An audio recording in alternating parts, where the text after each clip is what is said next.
खोजी टीवी के मुअज़्ज़िज़ दोस्तों, मैं हूं माजिद मलिक और अब तमाम देखने और सुनने वालों को अस्सलाम वालेकुम। मुअज़्ज़िज़ दोस्तों, इसराइल के मुसलमानों पर मज़ालिम के बाद हालात शदीद संगीन हो गए। फलस्तीनी अपने इलाके और वतन को बचाने के लिए मैदान में कूद पड़े हैं। निहत्ते और मजलूम फलस्तीनियों ने पत्थरों की मदद से इसराइली फौज का मुकाबला करना शुरू कर दिया है, जबकि गजा की पट्टी पर मौजूद मुस्लिम मुसल्लह तंजीम हमास ने इसराइल पर 400 रॉकेट फायर कर दिए, जिसके बाद हैरान कुन तफसीलात सामने आ रही हैं और इसराइली मीडिया इस पर खसूसी रिपोर्टिंग कर रहा है। हमास के इस हमले में इसराइल को कितना नुकसान पहुंचा, इसकी तफसील आगे चलकर आपको बताई जाएगी और ये भी बताया जाएगा कि यहूद कौम इस वक्त किस किस्म के घिनौने मंसूबे तैयार कर रही है। गुज़श्ता चंद दिनों से फलस्तीन में खूनरेज तसादुम जारी है। मशरकी यरूशलेम में शेख जारा नामी इलाके की गलियों में गुज़श्ता 10 रोज से फलस्तीनियों और यहूदी कुत्तों के दरमियान जो कशीदगी जारी है, उसका पस मंजर यहूदी आबादकारों की जानिब से फलस्तीनी खानदानों के खिलाफ दायर किया गया मुकदमा है, जो एक तवील अरसे से जारी था और इसकी वजह से फलस्तीनियों को अपने ही घरों से बेदखल होने का खतरा लाक हो चुका है। इस इलाके में होटलों और कौंसल खानों के अलावा फलस्तीनियों के बहुत से मकानात और रिहायशी इमारतें भी शामिल हैं और यरूशलेम शहर का मशरकी हिस्सा, जिस पर इसराइल ने 1967 में कब्जा किया था, इसके पड़ोस में वाक़े उस इलाके पर भी अब यहूदी काबिज होने की कोशिश में है। 10 दिनों से इस मोहल्ले के रिहायशियों और कारकुनों के ज़ेरे क़यादत इसराइली आबादकारी तंजीमों की जानिब से फलस्तीनी बाशिंदों के घर खाली करने के अहकामात के खिलाफ मुजाहरे हो रहे हैं। इस इलाके के रिहायशियों का कहना है कि वो इन घरों में 1950 की दहाई से रह रहे हैं, जबकि यहूदी आबादकार ये दावा करते हैं कि उन्होंने यहूदियों की 2 अंजमनों से ये जमीनें कानूनी तौर पर खरीदी हैं। यहूदी आबादकारों को फायदा पहुंचाने के लिए 2020 के आगाज से इसराइली अदालतों ने 36 फलस्तीनी खानदानों को उनके घरों से इनखला का हुक्म दिया। इन खानदानों में बातनुल हवा, सलवान और शेख जारा में तकरीबन 165 खानदान शामिल हैं।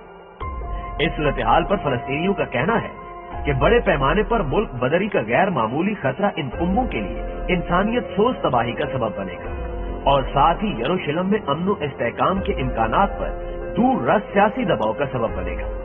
इन्हीं फलस्तीनी मुतासरीन पर इसराइली फौज की वहशियाना बमबारी और गोलाबारी से 9 बच्चों समेत 20 फलस्तीनी शहीद और सैकड़ों जख्मी हो चुके हैं। हिलाल अहमर के मुताबिक हमलों में सैकड़ों अफराद जख्मी हैं और उनमें से 50 को इलाज के लिए अस्पताल दाखिल कर दिया गया है।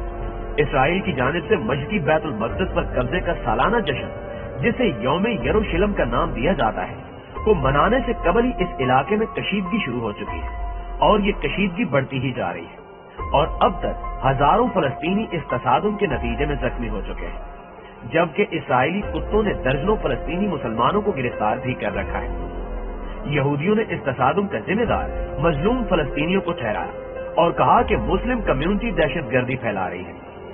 दूसरी जानिब इसराइली मीडिया ही की जानिब से बराह रास्त वीडियोज में दिखाया गया कि फलस्तीनी और इसराइली पुलिस के माबैन झड़पें हुई और इसराइली पुलिस ने निहत्ते फलस्तीनियों पर स्टैंड ग्रेनेड इस्तेमाल किए। इस सारी सूरत हाल को देखते हुए सेक्रेटरी जनरल अक़वाम मुत्तहिदा ने मुतालबा किया है कि इसराइल पुरअमन एहतजाज का एहतराम और तहम्मुल का मुजाहरा करे। उन्होंने मशरकी बैतुल मक़दस में मुसलसल कशीदगी, शेख जारा और सलवान से फलस्तीनी खानदानों की मुमकिना बेदखली पर गहरी तशवीश का इजहार करते हुए इसराइल पर जोर दिया है कि वो इनेदाम और बेदखली के अमल को आलमी इंसानी कानून और इंसानी हकूक के कवानीन की रोशनी में रोक दे और मुकद्दस मुकामात का तकद्दुस बरकरार रखा जाए। अक़वाम मुत्तहिदा ने फलस्तीनियों की हिमायत जारी रखने का अज़्म भी दोहराया। खोजी टीवी के मुअज़्ज़िज़ दोस्तों, इसराइल के मज़ालिम इस कदर बढ़ चुके हैं कि इसराइल के खिलाफ पूरी दुनिया से न सिर्फ आवाजें उठ रही हैं, बल्कि इसराइल पर बड़े हमले भी शुरू हो चुके हैं। ईरान ने गुज़श्ता माह के आखिर में इसराइल पर जो हमला किया, इसके बाद से हमास नामी मुसल्लह तंजीम भी इसराइल को मुंह तोड़ जवाब दे रही है। ये तंजीम इसराइल की जानिब से बेदखल किए जाने वाले फलस्तीनियों ने तरतीब दी है और गजा की पट्टी पर इस तंजीम का मुकम्मल कंट्रोल है। ताज़ा तरीन रिपोर्ट के मुताबिक फलस्तीन की मज़ाहमती तंजीम हमास ने मस्जिद अक्सा की बेहुरमती की पादाश में इसराइल पर खतरनाक जवाबी वार किया है और हमास की जानिब से ये ऐलान भी किया गया कि अब इसराइल अपनी तबाही को अपनी आंखों से देखेगा। हमास के रॉकेट हमले में अस्कलान नामी इलाके में वाक़या इसराइली ऑयल रिफाइनरी और तेल पाइपलाइन तबाह हो गई। حماس نے اسرائیل کو وارننگ دی تھی کہ شام 6 بجے تک اپنی فوج مسجد اقصی سے نکال لی، ورنہ میزائل حملے کے لیے تیار رہے۔ تاہم اسرائیلی کتوں نے اس وارننگ کو سیریس نہیں لیا اور گزشتہ شام 6 بجے حماس نے تل ابیب پر 130 راکٹ فائر کر دی، جنہوں نے اسرائیل میں تباہی مچا دی اور متعدد ہلاکتوں کی اطلاعات منزل عام پر آ رہی ہیں۔ حماس کا یہ بھی کہنا ہے کہ یہ اسرائیلی جنگی طیاروں کی جانب سے غزہ میں ایک 13 منزلہ رہائشی عمارت کو تباہ کرنے کا جواب ہے۔ اس حملے کے خوف سے اسرائیلی پارلیمنٹ کو خالی کروا لیا گیا ہے۔ حماس نے ٹینک شکن میزائل سے اسرائیلی فوجی گاڑی بھی تباہ کر دی اور اس کی تصدیق خود اسرائیلی میڈیا بھی کر رہا ہے۔ اسرائیلی میڈیا نے ان حملوں کے حوالے سے حیران کن تفصیلات بھی شیئر کی ہیں۔ اسرائیلی میڈیا کے مطابق حماس کی جانب سے پیر کی شب سے اب تک اسرائیلی علاقوں پر 400 سے زیادہ راکٹ پھینکے گئے، جنہوں نے اسرائیل کی بلند و بالا بلڈنگز کو خاصا نقصان پہنچایا اور کئی یہودی جہنم واصل ہو گئے۔ پیارے دوستو، دوسری جانب دنیا بھر سے اسرائیلی سیکیورٹی فورسز کی جانب سے نہتے فلسطینیوں پر مظالم اور مسجد اقصی پر حملے کی مذمت کی جا رہی ہے۔ برطانوی پارلیمنٹ کی رکن یاسمین قریشی نے اسرائیلی فوج کے حملے کی مذمت کرتے ہوئے وزیر اعظم بورس جانسن سے معاملے پر آواز اٹھانے کا مطالبہ کیا ہے اور کہا ہے کہ وزیر اعظم بورس جانسن اس معاملے کو اسرائیلی حکام کے سامنے اٹھائیں اور فوری طور پر فوج کے پرتشدد واقعات کو رکوائیں۔ وینزویلا کے نائب وزیر خارجہ اور یورپ کے امور کے نائب وزیر یوان گل نے مسجد اقصی اور غزہ پر اسرائیلی حملوں کی شدید مذمت کرتے ہوئے کہا کہ جب لوگوں کی جمہوریت پر حملہ کرنے کی بات آتی ہے تو وہ خود کو انسانی حقوق کے محافظ قرار دیتے ہیں۔ اب وہ نسل کشی کے سلسلے میں خاموش ہے۔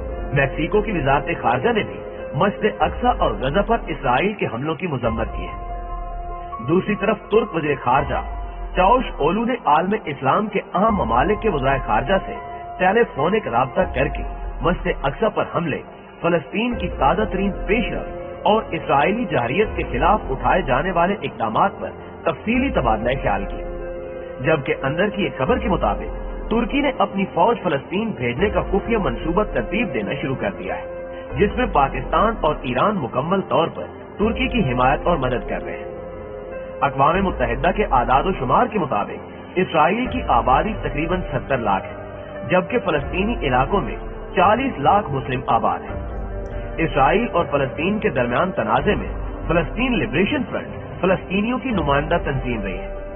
اس عرصے میں ہزاروں فلسطینی بے گھر ہوئے، جبکہ متعدد جنگیں ہوئی جن میں کبھی مصر تو کبھی اردن اور کبھی شام تو کبھی لبنان شامل رہے۔ جولائی 2006 میں اسرائیل کی لبنان کے ساتھ جنگ بھی تباہ کن ثابت ہوئی۔ اسرائیل اور فلسطینیوں کے درمیان امن عمل کا آغاز 1990 میں شروع ہوا۔ اسرائیل اور فلسطین لبریشن فرنٹ کے درمیان پہلا عبوری امن معاہدہ 1993 میں اوسلو میں طے پایا۔ اسرائیل کے پیرس یمون کو اس معاہدے میں اہم کردار ادا کرنے پر 1994 میں امن کا نوبل انعام دیا گیا تھا۔ فلسطین کی جانب سے محمود عباس نے اس معاہدے کے حوالے سے سرگرم کردار ادا کیا تھا، تاہم اب ان تمام معاہدوں کو توڑتے ہوئے اسرائیلیوں نے ظلم کی انتہا کر دی ہے۔ اب دیکھنا یہ ہے کہ کس مسلم حکمران میں اتنی جرأت پیدا ہوتی ہے کہ وہ اپنی افواج فلسطین میں اتارے۔ اس ساری صورتحال کے بارے میں آپ کی رائے کیا کہتی ہے، کمنٹ کر کے ہمیں بھی ضرور بتائیے گا۔ انشاءاللہ آپ سے ملاقات ہوتی ہے اگلی ویڈیو میں، تب تک اپنا اور اپنے پیاروں کا ڈھیر سارا خیال رکھیے گا۔ اللہ نگہبان۔